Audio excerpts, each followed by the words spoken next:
Jésus-Christ, la parole vivante, la parole révélée.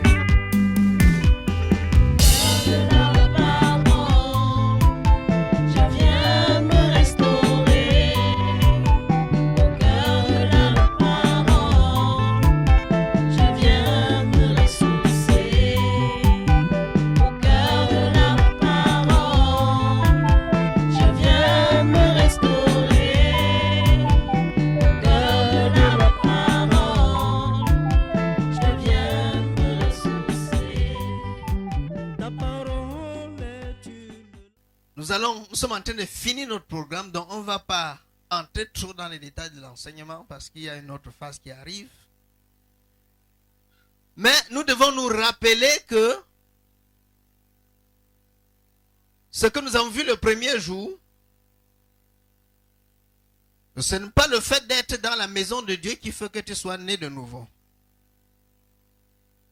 Ce n'est pas le fait que tu côtoies les serviteurs de Dieu qui fait que tu sois né de nouveau. Nous avons dit beaucoup de choses et on a vu beaucoup d'exemples. Et hier, nous avons vu juste un petit élément en ce qui concerne la nouvelle naissance. Qu'est-ce que la nouvelle naissance? La nouvelle naissance est notre naissance ou notre prise de vie dans le monde spirituel. Et quand tu es né dans le monde spirituel, tu as autorité et dans le monde spirituel et dans le monde physique. C'est pour ça que quand Jésus avait envoyé les disciples 2 à 2 prêcher l'évangile, ils sont venus, ils étaient tellement contents, ils ont dit, même les démons nous sont soumis, on voit la puissance, n'est-ce pas? Qu'est-ce qu'ils avaient vu? La puissance se manifester. Le pouvoir qu'on reçoit à la nouvelle naissance. Ils ont vu ça se manifester. Quand ils partaient, ils ne savaient pas qu'il y a ça. Ils sont venus se dire, mais Seigneur, c'est merveilleux de te servir. Les démons même nous sont soumis. Ils avaient vu la puissance. Je vous ai raconté 1 ou 2 défis que j'ai moi-même relevés. Il y en a comme ça. S'il faut raconter, ce sera jusqu'à ce que le lendemain arrive. Mais nous croyons que Dieu est tout puissant. Amen. Amen. Nous avons dit hier que la nouvelle naissance est la régénération de notre esprit qui était mort. Rappelez-vous, nous avons dit que l'homme a été créé esprit d'abord. Il a vécu esprit sans un corps, comme les anges, pendant un temps. Et Dieu a décidé de lui donner un corps quand la nécessité s'est imposée. Il fallait que le jardin que Dieu a créé, qu'il y ait quelqu'un là-bas pour le cultiver et le garder. Et le jardin était physique. C'est pourquoi Dieu lui a donné un corps physique. Pour qu'il entre en contact avec les animaux, avec les arbres, avec tout. Mais le fait que l'homme est entré dans un corps physique ne veut pas dire que l'homme est seulement une entité physique. Mais l'homme est d'abord un esprit qui est venu vivre dans un corps. Il se peut que maintenant, quand l'homme est entré dans le corps, pour commencer à vivre, avec le péché, la dimension spirituelle de l'homme est morte. La dimension spirituelle de l'homme est morte. C'est ça qu'on appelle la mort spirituelle, la séparation avec Dieu. Et Jésus a quitté les cieux, il est venu ici donc sur la terre, pour ressusciter l'homme spirituel qui était mort en toi. C'est la résurrection de l'homme spirituel là qu'on appelle la nouvelle naissance. Amen. Alléluia. C'est pourquoi quand il a dit à Nicodème, si un homme est né de nouveau, il ne peut voir le nom de Dieu. Nicodème a commencé à gratter les cheveux partout. Il dit, ça c'est quel terme encore qu'il utilise? Moi, théologien de mon état, je n'ai pas compris ça. Nicodème, et Jésus lui dit, non Nicodème, ce n'est pas les choses de la terre. Ce qui est de la terre est terre. Ce qui vient d'en haut est d'en haut. Je t'ai dit, ne t'étonne pas, je t'ai dit, il faut que vous naissiez de nouveau.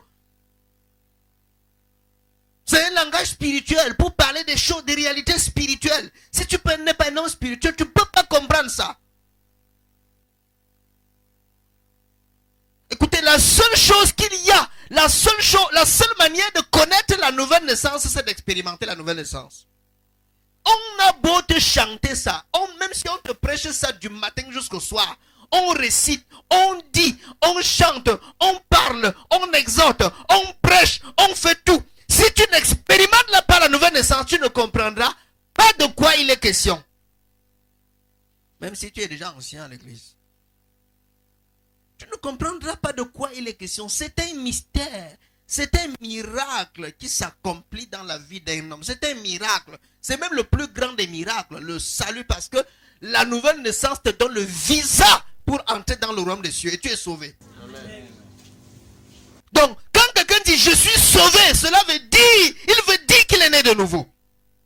Parce que être sauvé, c'est entrer dans le royaume de Dieu.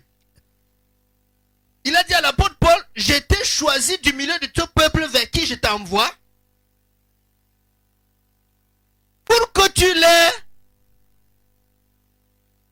afin qu'il passe des ténèbres à la lumière, qu'il passe de la puissance de Satan à Dieu, et qu'il reçoive l'héritage avec les sanctifiés. Vous voyez? Maintenant, aujourd'hui, nous allons voir quelques éléments. Quelles sont les choses qui se manifestent pendant que la nouvelle naissance s'opère.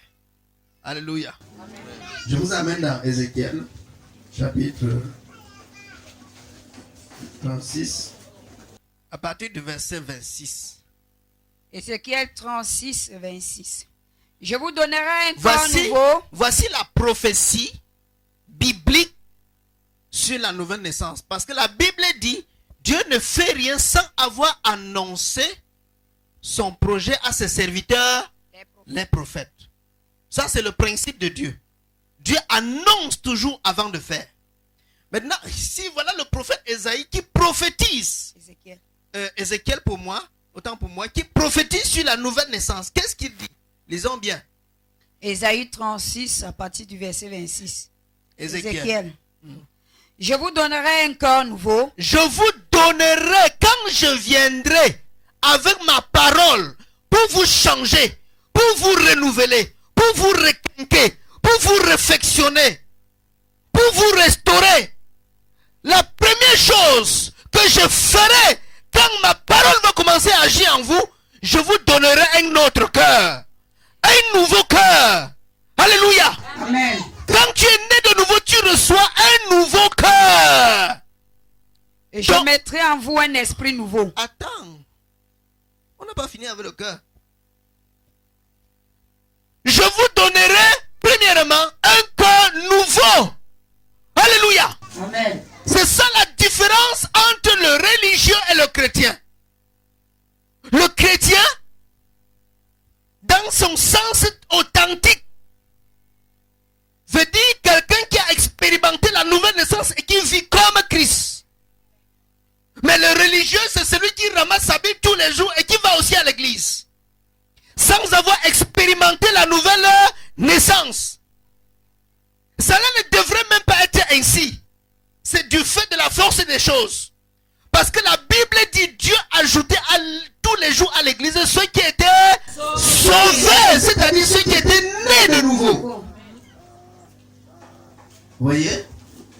Bon, il est arrivé que maintenant, par la force des choses, tout le monde trouve sa place là-bas dedans.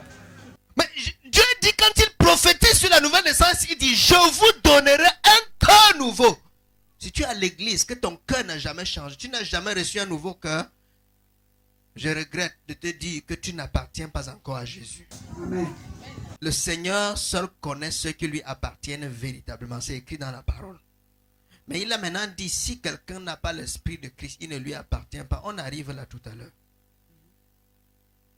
Première chose, je vous donnerai un cœur nouveau. Est-ce que mon cœur a changé depuis que moi... Est-ce que mon cœur a changé? Et quand ton cœur change, ce n'est pas toi qui dis que ton cœur a changé. Tous ceux qui t'entourent voient que ton cœur a changé. Parce que quand tu pompais tes mauvais dégagements, ils voyaient, ils étaient témoins. Et le jour où tu as changé, tu t'es dépouillé de tout, tu as commencé à te réconcilier avec tout le monde. Voilà maman Bernadette qui a donné son témoignage, non? Avant, sa langue maudissait ses enfants, non? Les données ont changé, non? Qu'est-ce qu'il a changé? La parole, n'est-ce pas?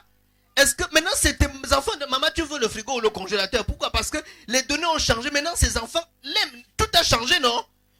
Ces enfants peuvent témoigner que quelque chose a changé, non? C'est ça à la nouvelle naissance. Tu ne peux pas dire que tu es chrétien, tu as changé, tu es né de nouveau. Tu es toujours méchant. Tu es toujours escroc. Tu es toujours hautain, orgueilleux. Tu es toujours le même hier. Rien n'a changé. Tu es toujours idolâtre. Les crânes, c'est toi. Les boîtes de nuit, c'est toi. La sorcellerie, c'est toi. Le vampirisme, c'est toi. Et tout ce qu'on peut citer de mauvais dans la vie, tu te retrouves quelque part. Et puis maintenant, comme n'importe qui est, tout le monde aujourd'hui a la Bible, tu achètes ta Bible, tu te retrouves aussi dans une église. Comme le jeune homme riche. Mais le jeune homme riche était là dans l'église. Et après, tu dis que tu es né aussi de... Et quand tu demandes, mon frère, tu es né de nouveau, mais bien sûr. Comment tu dis ça? Je suis baptisé, confirmé. Je suis baptisé, je suis confirmé. C'est moi le bras droit du pasteur. Je suis ancien, je suis diacre. Et c'est dans le sang, parce que ma mère était diaconesse et mon père, nous on a grandi dedans. Vous voyez? Ça ne fait pas de toi né de nouveau. Le problème c'est, est-ce que ton cœur a été changé? Est-ce que ceux qui t'entourent peuvent dire que tu as changé? Si tu étais au poteau tous les jours, à la rue de la joie, et que maintenant, tu es à l'église, mais après avoir fini le culte, tu laisses vite ta Bible, tu mets encore les mini-jupes, tu peux au poteau. Mais tu commences à prêcher Jésus, Jésus aux gens. Mais on te voit avec les mini-jupes au poteau. Qu'est-ce qui a changé? Tu es né de nouveau?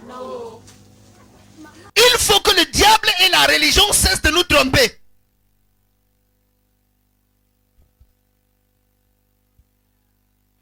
La vie de l'esprit, la nouvelle vie en Jésus-Christ est visible à l'œil nu.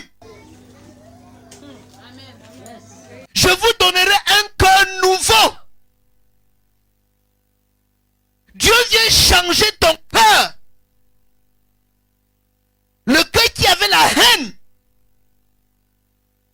Le cœur de quelqu'un qui ne pouvait pas accepter qu'on lui dise n'importe quoi. Parce que lui, il est imbu, rempli, plein de lui-même. Au-dessus de tout le monde. Avec toujours le bâton de commandement.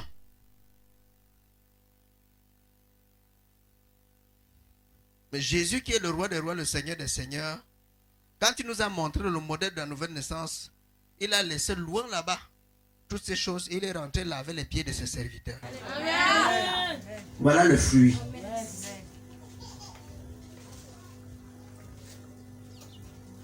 Vous voyez? Je vous donnerai un cœur nouveau. Lisons. Je vous donnerai un cœur nouveau. Je vous donnerai un cœur nouveau et je mettrai en vous un esprit nouveau. J'ôterai de votre cœur de pierre. Le cœur de pierre. Et je vous donnerai un cœur de chair. Ce qui se passe à la nouvelle naissance, c'est que Dieu vient enlever miraculeusement le cœur dur comme le caillou. Le cœur insensible à la douleur de l'autre. Le cœur de la sorcellerie, de la méchanceté, de la tyrannie, de l'orgueil. Dieu vient enlever ce cœur de l'idolâtrie. Dieu vient enlever ce cœur et il met un autre cœur qui ne voit plus les choses d'avant, qui ne comprend plus les choses comme avant. Un cœur qui aime Dieu, un cœur qui cherche Dieu, qui aime la prière, qui aime la louange, qui aime l'adoration, un cœur qui aime l'humilité, un cœur maintenant qui est généreux, un cœur qui accepte ce qui n'accepte pas. Dieu change ton cœur. Amen. Et ça, tu dois pouvoir l'expérimenter. Vous donnerez j'ôterai de votre cœur le cœur dur comme la pierre. Je vous donnerai un cœur qui est maintenant doux comme le miel. Pourquoi? Parce que Dieu lui-même est doux comme le miel. Il va te donner un cœur de douceur. Un cœur sensible à la douleur de l'autre. Un cœur qui aime les autres. C'est pourquoi quand vous voyez la famille chrétienne, la famille des rachetés, ils ont un amour. N'importe qui se voit, la Bible, ils ont ce que la Bible appelle le saint baiser. Ça dit quand on voit son frère, il est content de tomber dans ses bras, de s'embrasser parce que il ressent ce que vous ne ressentez pas. Il est en joie, il est en paix. Même s'il a dormi sans manger, tu ne peux pas savoir parce que le Seigneur remplit son cœur de paix. Même s'il a n'importe quel problème, tu ne peux pas savoir parce que ses fardeaux ne sont plus ses fardeaux. Le Seigneur porte lui-même ses fardeaux. Le Seigneur l'a déchargé, l'a libéré. Toi, tu m'en fous. C'est comment? Tu ignores mes problèmes. Et tu vois quelqu'un qui a dormi sans manger, qui est là. Alléluia, alléluia, dans la maison de Dieu. Tu dis, tu as les broncos, je connais là, tu danses, oui. Le cœur a changé. Ses problèmes ne sont plus ses problèmes. Le Seigneur a changé le cœur.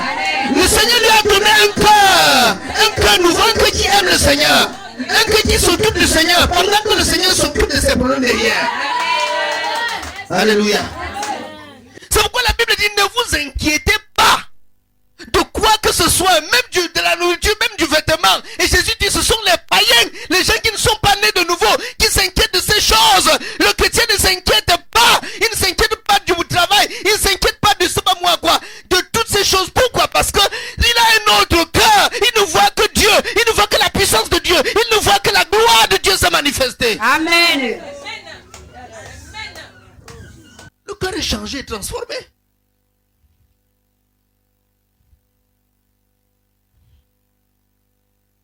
Regardez la logique dans le monde. La vie appartient au battant. Tu donnes ta vie. Tu donnes ta vie ronflée. Donc maintenant ça ne doit plus, ça ronfle même plus ça. Qui ne risque rien. La vie appartient à ceux qui te lèvent tôt. Quand on voit quelqu'un qui tarde un peu, mon frère, tu dois au premier banc. Mais le cœur nouveau dit, ne vous inquiétez plus de ces choses. Jésus, votre Père Céleste, sait que vous en avez besoin.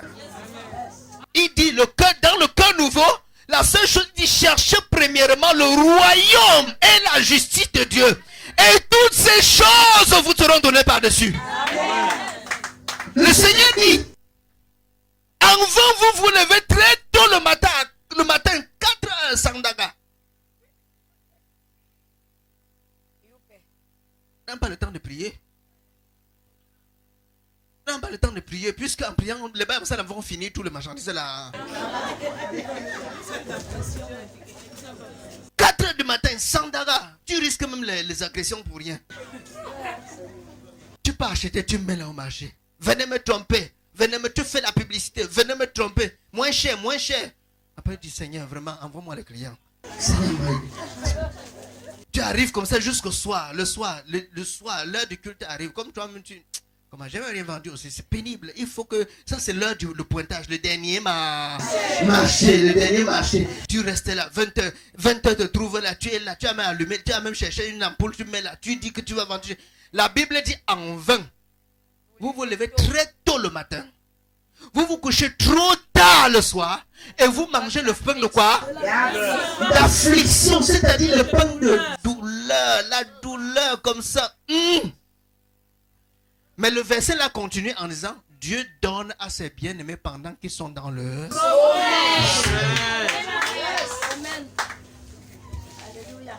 Je n'ai pas dit qu'on ne doit pas travailler. C'est pas ce que j'ai dit. Parce que la Bible dit, va vers la fourmi et montre que la fourmi. Prends l'exemple de la fourmi et vois comment la fourmi travaille. Dieu n'est pas le Dieu des paresseux. Mais maintenant, il y a une différence entre l'homme de l'esprit et l'homme de la chair. L'homme de l'esprit, quand il travaille, il sait que c'est Dieu qui donne. Alors que l'homme de la chair sait que c'est lui qui se bat par ses propres forces pour avoir. C'est pourquoi l'homme de la chair, c'est même difficile qu'il donne à quelqu'un parce qu'il voit la sueur de son haut. Il voit comment c'est dur. Tu mets à côté de lui, dire, je sais comment Dieu fait pour avoir. Peut-être qu'il a rempli les conditions. Quand il pense comment il a bu les urines du cafard. Quand il pense comment il a dormi au cimetière. Quand il pense comment il a couché avec les morts. Quand il pense comment il a fait toutes ces choses, il dit comment après les autres, je vais ramasser pour te donner. Quand je souffrais, vous êtes, tu étais là. Tu dormais tranquillement. C'est pour ça que ça ne sort pas.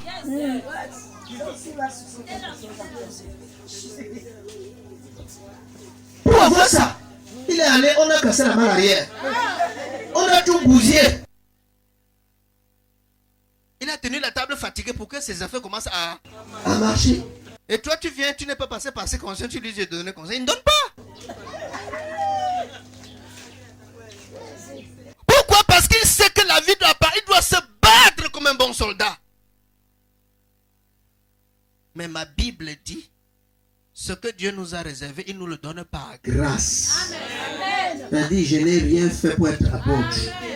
C'est par la grâce du Seigneur. Alléluia. Je n'ai rien fait, c'est par grâce. La grâce du Seigneur. Quand on reçoit un cœur nouveau, on commence à croire à ce que c'est que la grâce de Dieu. On a le cœur pour comprendre ce genre de mystère-là. La grâce. On a ce genre de... On commence à comprendre. Bon, on n'a pas du temps pour entrer dans les détails. Parce que le cœur nouveau est très important. La première chose donc que Dieu fait quand quelqu'un est en train de naître de nouveau, Dieu change son cœur. Dieu fait une opération chirurgicale sans anesthésie. Sans bistouri. Il ne t'amène pas dans une salle d'opération. Mais ça se passe comme par miracle. Vous savez que en médecine, pour qu'on parvienne même à... Il y a certains organes, pour changer même le cœur de quelqu'un, il y a des choses qu'on fait. C'est tellement... On te donne un cœur artificiel d'abord. Que ça commence à te maintenir en vie pendant qu'on change. Mais Dieu le fait miraculeusement. Ça, c'est la première chose que Dieu fait. Quand il te donne un cœur nouveau. Ça, c'est le mécanisme de la nouvelle naissance. Première chose, je vous donnerai un cœur nouveau.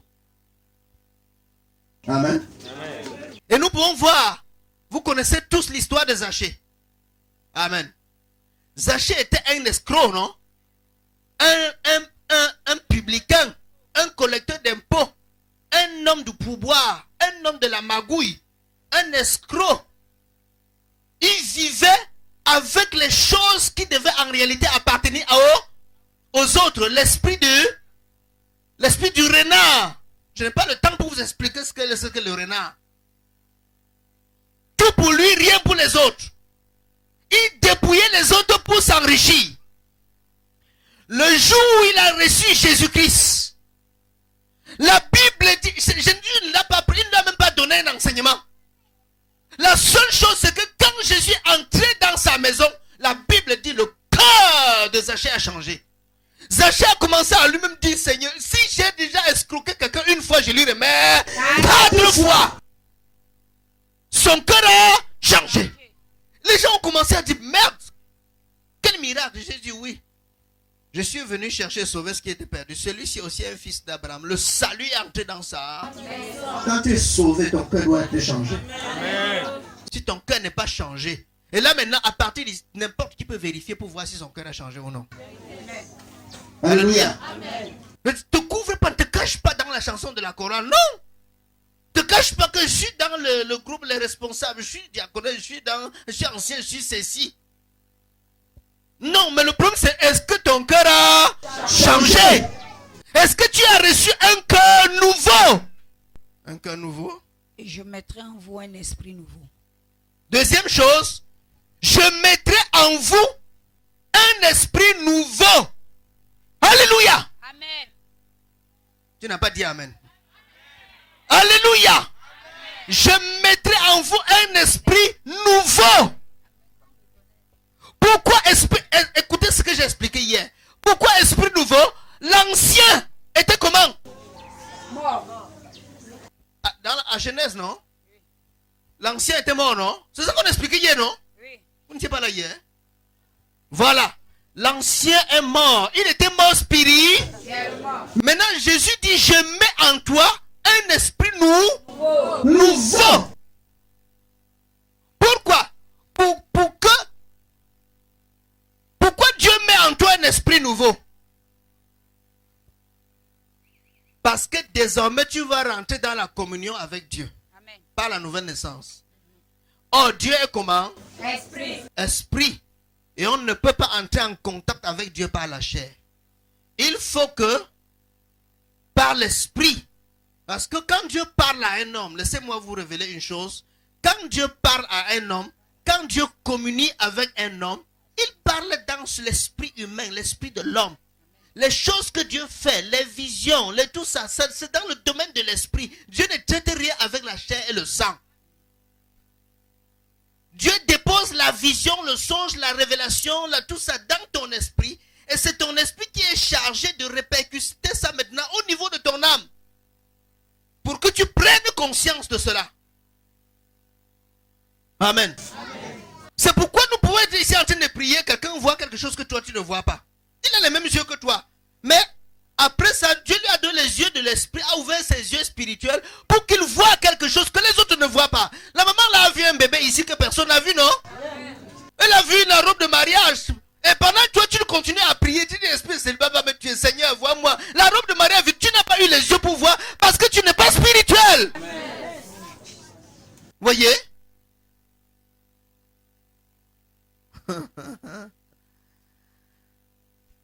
Un esprit nouveau. Ton esprit qui était mort, il est ressuscité, il revient à la vie. Ça c'est la deuxième chose. J'ôterai de votre corps le cœur de pierre et je vous donnerai un cœur de chair. Verset 27. Verset 27. Je mettrai mon esprit en vous et je ferai en sorte que vous suiviez mes ordonnances et que vous observiez et pratiquiez mes lois. Amen. Je ferai comment? Je mettrai mon esprit. C'est différent de l'autre esprit qu'on a lu tout à l'heure. Hein? L'autre là, il a dit, je te donne un esprit nouveau. Maintenant, il dit, je mettrai mon esprit en vous. Alléluia. Amen. Il est régénéré d'abord ton esprit. Il est régénéré d'abord ton esprit. Et il met en toi son esprit à lui. Et il met en toi son esprit en lui, le Saint-Esprit. C'est pourquoi c'est impossible d'être né de nouveau sans avoir le Saint-Esprit. Alléluia. Amen. Et là maintenant, je m'en vais rectifier quelque chose qui arrive le plus souvent dans la maison de Dieu. Beaucoup de gens qui croient au Seigneur Jésus-Christ ont de la peine à croire qu'ils ont le Saint-Esprit. Ont de la difficulté à comprendre qu'ils ont le Saint-Esprit. Or, la nouvelle naissance n'est pas une chose. On a vu hier que ce n'est ni de la volonté de l'homme, ni la volonté de la chair. C'est un mécanisme, c'est un mystère que le Saint-Esprit opère en toi. Ce n'est pas toi, c'est le Saint-Esprit qui opère la nouvelle naissance. Amen. Sauf si le Saint-Esprit ne te touche pas, tout ce qu'on va faire, tout ce qu'on va dire, tu seras caillou, le cœur sera dur comme la pierre. Donc, quand le Saint-Esprit vient en toi, écoutez, quand on est en train de prêcher on te prêche la parole, le Saint-Esprit vient aussi maintenant toucher ton cœur et les données de ton cœur changent immédiatement et tu reçois un nouveau cœur et son esprit, l'Esprit de Dieu entre. Pourquoi il faut que tu reçoives d'abord un nouveau cœur? Parce que l'Esprit de Dieu est tellement pur qu'il n'entre pas dans la poubelle. C'est pourquoi on doit d'abord changer ton cœur. Amen. On ne peut pas travailler, servir Dieu avec le cœur ancien. Le vieux cœur, non. Alléluia. Laissez-moi vous donner un exemple simple. Qui a demandé qu'on aille oindre Saül le roi? C'est Dieu, non? Est-ce que Saül avait le cœur de Dieu? Non. Qui était le roi qui avait le cœur de Dieu? David, non? Voilà. Et vous allez voir que quand on a oint Saül le roi, on lui a dit que quand tu vas rencontrer une troupe de prophètes, ils seront en train de prophétiser.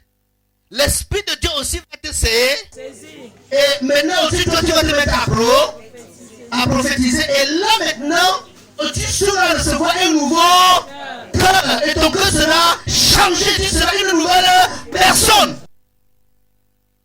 Donc, pour que Saül arrive à faire d'abord quelques bonnes choses pour la gloire du Seigneur, avant d'être rattrapé par son ancienne nature, il a d'abord fallu qu'on change son cœur. Tu ne peux pas faire un seul pas avec le Seigneur s'il ne change pas ton cœur. Et c'est un mystère que seul le Saint-Esprit peut opérer. Voilà pourquoi il met en toi, il te donne d'abord un esprit nouveau et il met en toi son esprit. Parce que la vie chrétienne n'est pas possible sans l'action du Saint-Esprit. C'est une vie spirituelle. Jésus a dit, je vous place maintenant un autre consolateur. Il vous conduira dans toute la vérité. Et c'est lui qui marche avec vous. C'est votre compagnon. C'est votre consolateur. C'est lui qui connaît le chemin. C'est toi, lui qui va te révéler le chemin. Si le Saint-Esprit n'est pas là, tu ne peux pas connaître les choses que tu dois faire pour être agréable à Dieu. La Bible dit que c'est le Saint-Esprit qui nous révèle les choses de Dieu. Donc si tu es né de nouveau, c'est que l'Esprit de Dieu est entré en toi. Même si tu ne parles pas encore en langue.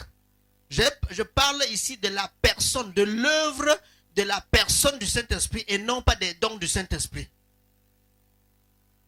Parce que les chrétiens, les pentecôtistes ont donc trop aimé les dons. Là où il y a le spectacle, là où il y a tout ce qui attire l'attention des gens sur eux. Ils ont aimé ça parce qu'ils ont un peu envie de se faire voir pour montrer leur spiritualité par le parler en langue, les prophéties et beaucoup de choses. Non, avant ça, le Saint-Esprit était déjà là depuis. C'est lui qui met en toi la crainte de Dieu. C'est lui qui montre que ce que tu fais là, c'est le péché. Il te juge dans ton cœur. C'est lui qui t'amène à accomplir les actes justes qui glorifient le Seigneur. Tu vois quelqu'un, l'Esprit de Dieu le touche. L'Esprit de Dieu commence à te toucher. Donne-lui telle chose, donne-lui telle chose. Et tu veux résister un peu, tu perds la paix. Tu n'as plus la paix, tu n'es plus tranquille. Tu es gêné, tu veux forcer, tu sens que ça ne va pas. Tu veux partir, ça ne va pas. Frère, viens. Et tu donnes. C'est le Saint-Esprit qui était en train de faire ça. C'est l'Esprit de Dieu. Vous voyez? Là, tu n'as pas parlé. Est-ce que pour lui donner, tu as parlé en langue? Vous voyez? La vie chrétienne n'est pas possible sans le Saint-Esprit. Un jour, l'un des miracles qui m'a souvent le plus bouleversé. Nous étions à une conférence parlant de comment le Saint-Esprit agit. Nous étions arrivés à un séminaire qu'un de mes collègues, prophète, avait organisé et nous étions là. J'étais là assis, je causais avec une soeur que je connais très bien qui est de son assemblée. On causait. Et puis, le petit frère de l'homme de Dieu qui a organisé le séminaire, je ne le connaissais pas. Il ne me connaissait pas, on ne s'était jamais vu. Mais quand il m'a vu, l'Esprit de Dieu lui a dit, ça c'est mon serviteur. La bonne paire de chaussures que tu viens d'avoir là, la meilleure paire là. Prends ça, tu lui donnes. Et regarde, il ne m'a jamais vu, on ne se connaît pas. Il dit non, ça c'est sûr que ça c'est mes pensées. Il résiste. Le Saint-Esprit dit, mais moi j'ai dit que voilà mon serviteur, donne-lui ça. Et Seigneur, celle que je viens, il dit, oui, ça, la meilleure là, c'est ça que tu prends, tu lui donnes. Il était dépassé. Il veut résister, c'est fort. Le Saint-Esprit dit ici, j'ai dit, tu vas lui donner. Il veut faire n'importe quoi. Vous savez, à ce moment-là, quand on envoie la louange là-bas, il danse plus pour étouffer. Quand il veut tout faire, il dit la chaussure. Dans le cœur, j'ai dit la chaussure. Alléluia, Jésus est roi, c'est dit la chaussure. J'ai dit la chaussure, donne. Ne sais pas, tout ce que tu fais n'a rien à voir. Dans le cœur, ma part, c'est la chaussure. Laisse l'adoration un peu comme ça. Je suis toujours adoré. Donne-lui. Il a résisté comme ça, il est parti. Le soir, il manque de paix. Il n'arrive plus à dormir. Il est troublé. Il est gêné. Le Saint-Esprit dit, j'ai dit la chaussure. Maintenant, il ne savait plus, comme il n'a pas parlé, il ne savait plus comment m'avoir. On n'a pas de contact, il n'a pas mes contacts, rien. Et c'est là qu'il se souvient qu'il m'a vu, j'étais en train de causer avec une soeur. Il appelle la soeur, là, d'ici. Le type qui était à côté de toi, tu le connais? Oui, c'est un homme de Dieu, c'est un apôtre. Il vient même souvent chez moi. Ah, il vient souvent chez toi, oui. Pardon. Donne-moi son numéro. Je n'ai pas son numéro, mais il vient souvent chez nous. Le gars est resté avec la pression. Jusqu'à ce que la pression, et comme moi je ne savais pas aussi qu'il faut partir, je ne savais, la pression dans ton cœur, il ne dort plus, il n'a plus de sommeil. Jusqu'à ce que, un jour je suis, le matin comme ça, l'Esprit de Dieu me pousse, mais va encore saluer telle soeur. Je pars jusqu'à, elle dit, oh, homme de Dieu, merci, vraiment, tu as sauvé quelqu'un aujourd'hui. J'ai dit quoi? Il s'agit de quoi? Il dit non, depuis le séminaire, il y a un frère, un pasteur qui vraiment, Dieu lui avait dit de faire quelque chose, je ne sais pas de quoi il est question, mais depuis il te cherche comme je n'avais pas de content. Il dit, avant de t'asseoir, donne-moi d'abord le content. Il dit non, parce que le frère n'a plus la paix depuis. J'ai donné le content, il a appelé sur place, il me dit, enfin j'étais eu. Pardon. Donne-moi un rendez-vous. Aujourd'hui. Je ne peux plus dormir. C'est aujourd'hui. J'ai dit, il s'agit de quoi? Dis-moi même un peu, mon frère. Non, il dit seulement, fixe seulement un rendez-vous. Et je serai là avant l'heure. On s'est fixé un rendez-vous, on se trouve. Il me dit, enfin, je suis libéré. Dès qu'il m'a donné la paix de chaussures, il me dit, enfin, je suis libéré. Mon cœur, j'ai maintenant la paix. Il dit, depuis la conférence, le Saint-Esprit, ça, c'est une chaussure que je me suis vraiment, je croyais que j'ai mis l'argent sur ça et c'était pour moi. Mais depuis, je n'ai pas la paix. Le Seigneur dit, prends. C'était comme si on avait mesuré. On est parti passer la commande. Parce que le Saint-Esprit connaît la mesure. Il connaît tout.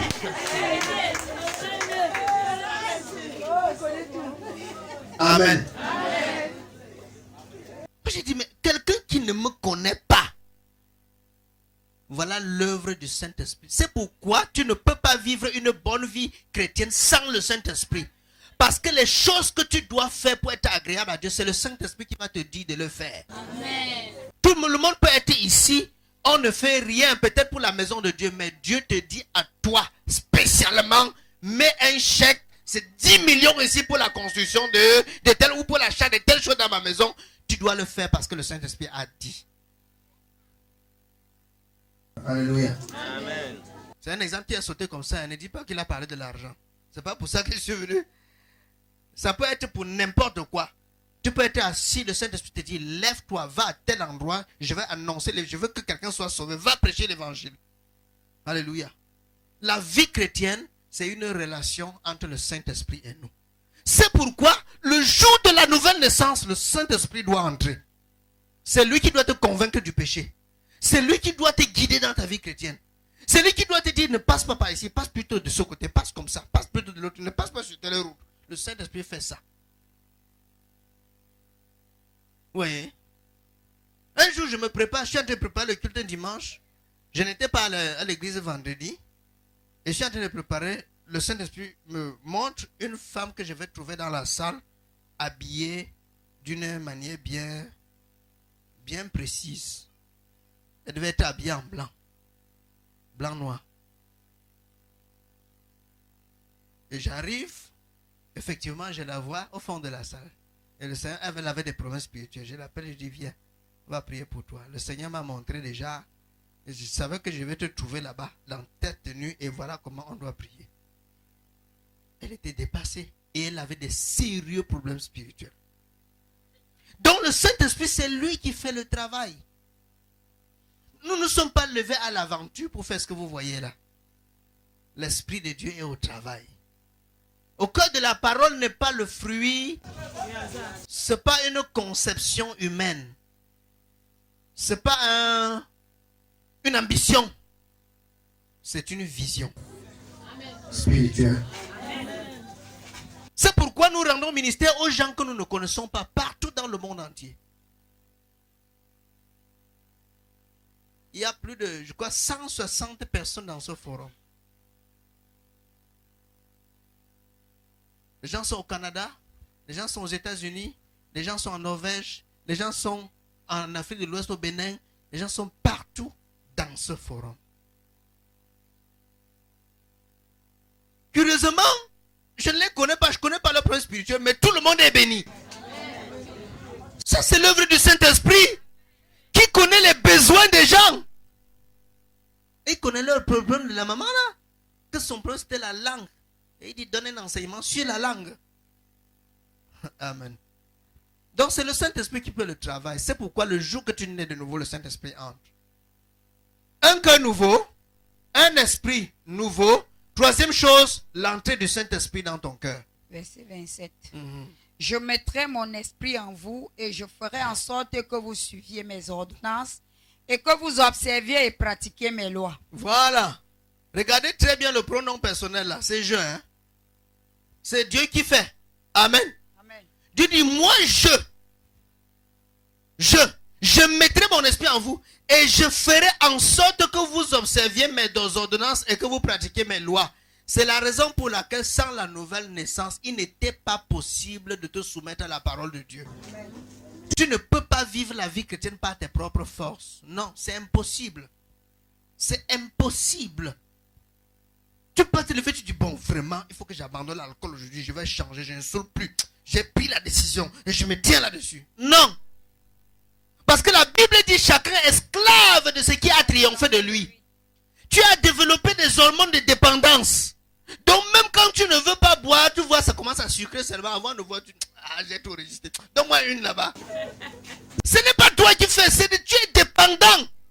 Et la seule personne qui peut briser le lien de dépendance, c'est le Saint-Esprit. Dieu dit, je ferai en sorte que toi, tu observes ma parole. Donc quand tu vois que quelqu'un a changé, ce qu'il ne faisait pas, il faisait. Il fait maintenant. Et ce qu'il faisait de mauvais, il ne fait plus. Le cœur a changé. Tu ne comprends pas. Il commence à aimer la prière. Il commence à aimer la parole de Dieu. Il prie même la nuit. Il prie à minuit. Tu veux te reposer à 2 heures, il est encore debout. Il prie. Le moment où il ne prie pas, il médite la parole. Nous sommes tous à l'église. Non, t'as pas, c'est trop. Trop, c'est trop. C'est pas que trop, c'est trop. C'est que son cœur, il a un autre cœur que tu ne connais pas. La fête, elle a touché trop loin. Ça ne t'a pas encore pris. Amen. Même si ça ne t'a pas encore pris, c'est en route. Parce que tu n'écoutes pas ça pour rien. C'est en route. Ça risque même de prendre ce soir. Ton cœur risque de changer au sortir d'ici. Et c'est même ça ma prière. Parce que tu dois être sauvé. Après cette qu'il a même de gagner tout le monde entier s'il perd son âme. Tu dois être sauvé. Amen.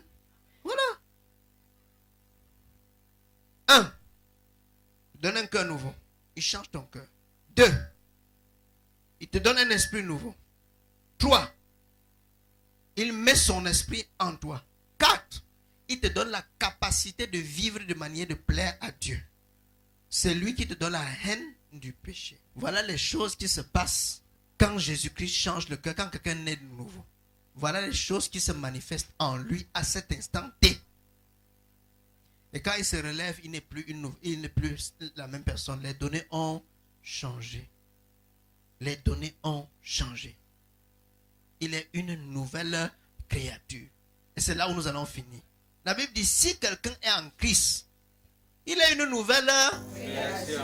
Les choses anciennes sont et toutes choses sont devenues nouvelles. Tout est nouveau. Tout a changé. Tu n'es plus la personne passée. Le physique c'est le même. Mais le spirituel a changé. Voilà. On peut s'arrêter là parce qu'on ne peut jamais finir l'enseignement de la nouvelle naissance. Je vous ai brossé juste 3 petits points, quelques petits points pour vous donner une idée. La suite dans le forum.